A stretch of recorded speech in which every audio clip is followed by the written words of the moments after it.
First round of the NBA playoffs here in the Mile High City. It is time for Game 2. The Denver Nuggets hosting the Minnesota Timberwolves. The Nuggets took care of business in game number 1 and did so in a very, how would you describe it, way? Purplish kind of way. Commanding. Oh, I see what you did there. Come on now. Come on. Yeah, it was very commanding, and that was with, two of your leading scorers, Jamal and MPJ, struggled that first quarter and ended the game fantastically. So I thought Jamal, we talked about it right on the YouTube Live stuff, that he hadn't played in a postseason game in 1,000 days. And I think he was nervous to start that game. But, man, when he got on fire, that was good to see, because I think with Jamal rolling, MPJ rolling, Joker's going to continue to score better. He's just going to do what they give him. And then you're 4 through 8. Win that matchup, you're going to be fine. All right, welcome inside. Nuggets Nation is filing in to Ball Arena. Katie Wingy and Scott Hastings getting you ready, Nuggets Nation, for this game number 2. Let's talk adjustments, Scott Hastings. What are you anticipating from the Minnesota Timberwolves in terms of how they come out differently tonight? Well, I think that you're going to see a more aggressive Edwards. I think you're going to try to see a more aggressive Cat. The interesting thing with me, we'll start with Cat. I loved, we talked about it here also. That's why you listen to this show. It's why you tune into this program. That Aaron Gordon is quick enough, because Cat wants to take big, slow centers off the dribble, and Aaron Gordon can stay in front of him. And if you can continue that and make him just having shoot. Now, they did drop him down the box on a couple switch-off, but not enough to really hurt you, right? So I like that matchup, but I think he's going to be way more aggressive, trying to get to the rim, try to get some fouls. I think Edwards is going to be – I think their biggest take is going to be forcing the issue in the paint. And I think if Denver can just keep that slowed down and keep making shots, they got to make shots. Can't go 2 for 19 for the three-point line. They shot the ball well at the end of the game for the three-point, but you can't go. You got to make shots, and you got to keep making it hard for everybody. Let's dive a little bit deeper into Cat and Ant just for a quick second. Karl Anthony Towns, 1 of 7 from the three-point line, and Coach Malone was not super thrilled with the shot selection that he got. He said he missed a lot of shots that he normally makes. Would you defend Cat differently in this game, knowing he's going to be so aggressive? Well, they'll watch the film, Ryan, or have watched the film, and they say, we got lucky, we got lucky, we got lucky. One is an awareness. What you're trying to bring attention to the rest of the team is an awareness that, listen, he just missed shots this day. We can't give a 40% three-point shooter 7 looks, 5 of them uncontested. He's probably going to make 3 or 4 of them in this game if we do. So just the awareness that there's some shots right here that we got to make sure, or some contests. I wrote one of my keys that'll be on the Jumbotron if you're coming down there, is they got to contest and they got to rebound, right? You got to contest. They only got 5 offensive rebounds. And I think that was huge, and not many people talked about that. You kept their possessions to a minimum, only 11 turnovers. So I thought that was big in that too. But yeah, I think it's just a reminder. Denver's not going to have a lot of changes. And I'll ask you, can Minnesota be 30 points better? It would require Denver to make more mistakes. Well, yeah, and then that means Denver's only got to be 2 points better, and you still win the game. Yes. So, I mean, that's a big jump for them. Unless Minnesota is able to turn up the defense and stop you. You mentioned them limiting the offensive rebounds. With how bad Minnesota shot, too, that's a big deal that Denver was able to finish their possessions, especially in an area that they've struggled this season. I'm also anticipating Cat looking in the post more. I don't feel like he got nearly enough post-ups. That's on him. Some of it's on him. We talked to Jim Peterson today on a radio show. And the problem He's the best. When you got Cat, and do you ever see his old pictures? No. When he's got hair? Lovely head of hair. I've heard the rumor. Head of hair. But when you got, because listen, Gobert's a post guy. He's in the paint. He's not effective anywhere else offensively for you, but in the paint. And now you bring Cat down there. You've now limited Edwards getting to the basket, and that's where they said they've struggled this year when that happens. But I'm with you. I think you might see an adjustment. Les Gobert, who was a minus 28 in that game. Les Gobert, more Kyle Anderson. and Kyle stay out and put Cat back inside. Well, and they're looking for Anthony Edwards to be more aggressive as well, which means a lot more pick and rolls. We're going to try and get him going downhill. You also mentioned the turnovers for the Nuggets, and I think that that's massive in terms of keys to success, because if they don't turn the ball over, Minnesota thrives on getting steals, getting out and running in transition, scoring in the paint. A lot of that comes from fast break scoring. Yeah, so how do you make sure that you continue to take care of the ball? What are the keys there? Well, to quote Bull Durham again, 2 games in a row, you catch the ball, you throw the ball, you hit the ball. In this case, you don't drop it. You don't. Is it really that simple? Well, in baseball, except for the Rockies, but that's a whole nother story. Yeah, it is. It really is this simple. You just got to stay in front of people, and then make sure you got a body. The old school, back in the day, you turn around, put a button in your chest, and backed up, hands up. No, nowadays you just got to stiff arm the guy, hit him once, and usually they'll say, "Okay, I'm done. I'm stopped," and now go get the rebound. That's how you cut possessions. And then the turnovers. Listen, you don't force stuff into crowds, passing or dribbling. And you take what they're giving you. If they're giving you a swing, swing it. And I'm going to tell you what, I didn't think Denver did a great job of passing and cutting. I thought there was some give and goes they left out on the table last game. I didn't think, listen, Denver won by 29. I didn't think that was their best game. That wasn't the best game I've seen them play this year. No, so I thought it was solid. Yeah. But I don't know if it was great. They only scored 109 points. Yeah, we need to be. And that's not that many. I could have predicted that. That was coming. Could have predicted that. That's more fun to watch. Yeah. The Nuggets have talked about this week or yesterday at practice, even today at shoot around, not dribbling into crowds, making the smart play, not trying to do too much. No one trying to be the hero for this Denver Nuggets team. And that's how you take better care of the basketball and value those possessions. Yeah. But you need more movement. Like you said, there were a couple offensive possessions where they just were kind of doing whatever they wanted. Yeah. Kick and move. And especially if you kick it at Jamal, I guarantee you tonight they're going to be worried about Jamal. You're going to see people cheating over. If I'm passing to Jamal, I'm going. They do the same thing with Joker. I pass to Joker, I'm going to go right to the basket because I think you're going to be open a lot more than you'll realize. And now all of a sudden you get 2 or 3 of those layups on cuts. Now all of a sudden those threes are going to be wide open. That's why I think Michael's game changed offensively when he got an offensive rebound, his only offensive rebound in the game, put back 2. Then he got another inside thing, boom, dunk. Then he got that drive down the middle, cut down the baseline, dunk. All of a sudden he got 3 straight layups, and then he was off and going. Got it, maybe calmed him down or whatever it is. So, yeah, I think a lot more movement, they can be even better. And I'll say this, I joke. But say you score 120. That means now that team has to be, Minnesota, 40 points better than they were the other night. And I don't know if they're 40 points better. I don't know if they got 40 points. Where does that come from is where you kind of start to dig into that. Nuggets fans, if you are watching, if you are tuning in, we would love to answer some questions from you guys. So you can put any questions that you have in the comments. Tell us what you think. Tell us what you want to know. Any and all of the above. We'll be kind of tracking that for the next 15 minutes or so before we get to Altitude TV's pregame show. Nikola Jokic, good to go tonight. He did have his right wrist, which that's difficult to say, right wrist wrapped. Add that on there, too. Right wrist wrapped. Yeah, that's a good Say that 10 times fast. But Coach Malone said he's not concerned with it. Are you concerned with it at all? Well, it's Nikola, and he's basically played hurt for the last 3 years at times and played pretty good. He's just got to contend with 2 giant 7-footers the entire game.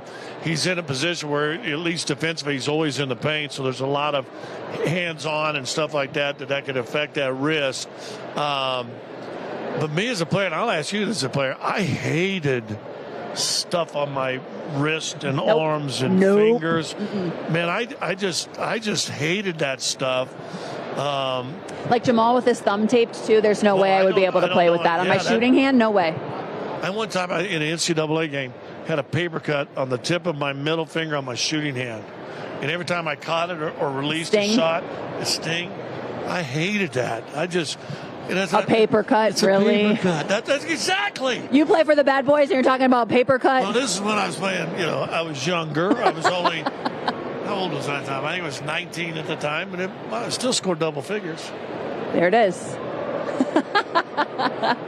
Speaking of college, Christian Brown today at Shoot-Around was talking about how he felt like it was a college-type atmosphere here at Ball Arena. Obviously, it's his first real playoff experience. First overall playoff experience, him playing in that first game. He was so excited for the change in energy, the change in competitiveness, and he was like, it felt kind of like a college atmosphere. You could feel it from the moment you walked in. Did you feel it from the moment that you walked in? Not when I first walked in, because we get here so early. True. But all of a sudden, it was after we did YouTube Live, and then we went back in the arena, and you're like, whoa, okay, they've added a few thousand people. Here's a good thing, and just made me think about this when you talked about Christian. He's played in bigger games because he won a national championship. Lose the game, you don't win the national championship. So he's played in monster games. Why most rookies struggle once the playoffs come, because you've been watching the rest of the series. I've been watching. I mean, they're physical. But I just asked Jeff Green, I said, could you guys sustain? I asked one of the coaches, could as physical as play has gotten, could NBA players sustain that for 82 games? The coach said, no way. Jeff goes, I don't know. We'd have to try it first. Then he goes, you guys did. I go, exactly. But most rookies, I think, struggle come postseason because they can't handle that. Now, one thing about Christian Brown, I don't think the word physical and struggle, I think the more physical the game, the better he's going to be for this team as the playoffs go on. Well, we saw it in the little dust-up that he had with Kyle Anderson. I mean, that fired up the Nuggets in the second half of that game one.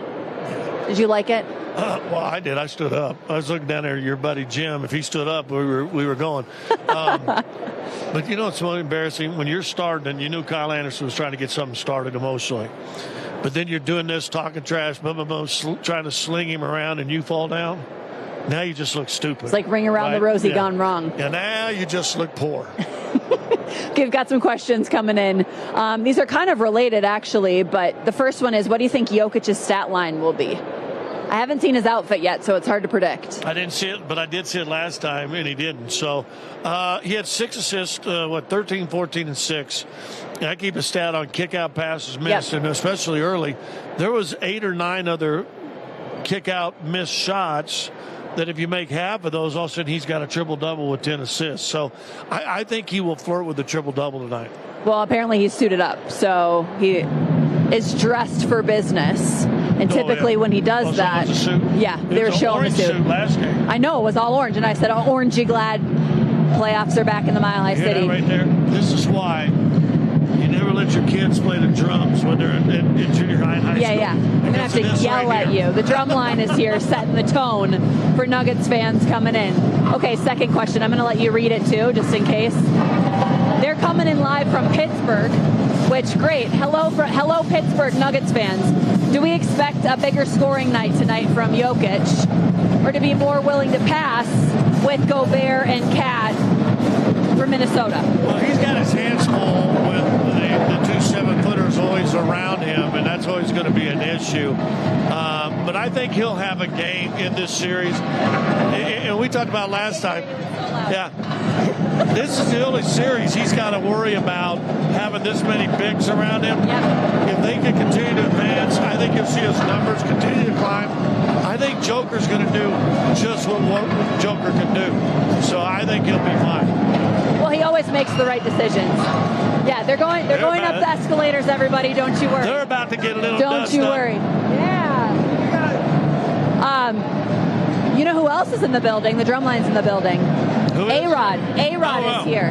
Well, he's a new owner, right? He's part of the new ownership. Part owner. Are you going to try to interview him? No, I'm not. I did see him yesterday when I was at Timberwolves practice, and he had walked in and was kind of checking things out and talking with some of the guys. So maybe he's trying to bring some different energy for Minnesota here tonight in Denver. Nuggets should have you know what we were talking about? Nuggets should have countered and brought J-Lo. What did that do? I was talking about this actually with Kreckman and Lindahl yesterday. Do you think that A-Rod could still hit a home run in Coors Field right now? I said yes. And you know what? And against the Rockies pitching. Yeah. Duh. The Rockies are a story for another time. We talked about this. Do we think Peyton Watson will play minutes in the playoffs? Yes. I don't think it'll be sustained. It won't be consistent. 10 minutes tonight, 10 minutes tomorrow, 15 next night. I don't think it'll be like that. I mean, he got a little bit of a run the other day in garbage time. You hope he gets a whole lot of those kind of minutes. right? The garbage time, he gets about 10 more of those. But yeah, I think there will be a moment that you're going to have to see him. I would imagine he's one of those guys that you're like, okay, if they need a lift,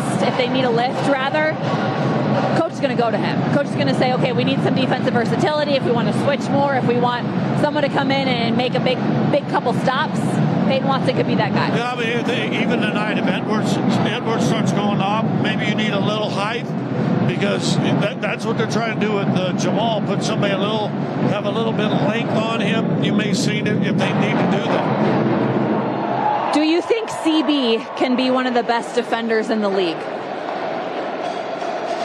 Well, what you've seen so far, he's done as a rookie. And if he's deserving of the first-round pick that I think you and I think he is, he's only going to get better. Yep. And if he's only going to get better, then yeah, I mean, who knows? I mean, maybe he can be that KCP as KCP kind of gets older and plays out. I mean, Christian's in the beginning of a career, years 3, 4, 5, 6, who knows? He's talked about how much he's learned from KCP in terms both offensively and defensively, watching his defensive approach and how he guards players, but also how do you carry yourself on offense? How do you find your spots? How do you help your team win when you're maybe not a guy that they're leaning on to score a whole bunch of points? Like, what is your role offensively there? And having a guy like KCP for CB to look after, that's invaluable. Well, and I think we talked about it last game. To me, when I look how vets treat the rookie, it says something about the rookie. Bruce Brown loves him. KCP loves him. Yep. Jamal Murray loves him. And that's kind of, if we were playing football, they'd probably be all in the same quarterback room, if you will. So I think it's big. I think he's only going to get better. And I think he'll end up doing something spectacular sometime down the playoffs. He'll just be solid for a really long time. Is it hard to identify what you need to work on when you win by almost 30 points in the first game? Not if you're honest. And it's what I try to do as an analyst. I try to say, okay, hey, yeah, that's great. But, hey, you made this tough shot. That cutter going in the basket, you might have had an easier shot. So and that's how, in fact, I know it, that's how they study film. I mean, they're not just sitting there going, da-da-da-da-da-da, look at the layups. They're sitting there going, what happened here? What's going here? You just mentioned a while ago. Hey, Cat was 1 of 7, but look at these 5 shots. No one's on it. We got lucky. So if you're honest, it doesn't matter what the score, you got to put the score away, and you got to honestly evaluate criticism, constructive criticism, to sit there and correct things that you can be better at. Coach Malone talked about this yesterday, and the Nuggets practice was very serious. Like, it was very much a critical, constructive criticism film session. Coach Malone said, look, we were nowhere near perfect. Going back, he watched the film 3 times. He said, I watched the game back 3 times and showed clips of where the Nuggets need to be better. And there were ample examples of that. And you know how he's telling the truth? You saw him in the pregame presser. He was like, dude, up 1-0, won by 29. He was like, so, yeah, he's going to show. The tone starts with him that we're not satisfied. Well, and to build off of that a little bit too, it's like there was this question mark around what version of the Denver Nuggets is going to show up in Game 1. They make the statement that they made in Game 1, and now it's like, okay, that was such a big win.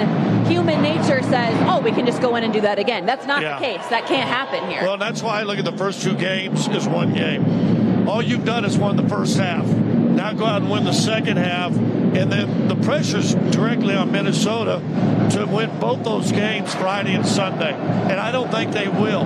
So now all of a sudden, if you can't win, say you win tonight, then you win Friday, they're toast. Yeah. Get some butter out and jam, and let's go. Well, they're going to come out a lot more physical in this game. Every player I've talked to on both sides, whether it was the Timberwolves or the Nuggets, anticipating a much more physical Minnesota Timberwolves team and a much more aggressive Minnesota Timberwolves team. We have about a minute left. What are your keys for the Nuggets tonight? Well, one is to not let the band play behind us. No, we've been solid as a rock, focused in. There have been distractions all over the place. Killing me. You're killing me, Smells. I think the same thing. You got to take care of the basketball, and you got to limit their possessions. Contest, rebound, and don't turn it over. I think that's simple, to be honest with you. If you can have a somewhat close of a defensive performance to what you had in game one, I mean, the focus, the attention to detail that the Nuggets had, if you can do that defensively and then sharpen some things up offensively, to your point, I think Denver's got this game too. Yeah, they're the better team. Yep. Go prove it. Go prove it, exactly. All right, Nuggets Nation, game 2 coming up tonight here at Ball Arena. Go ahead and turn on your TVs right now to Altitude TV. Nuggets courtside is starting very shortly. They will continue to get you ready for this game 2. Nuggets and Timberwolves coming up.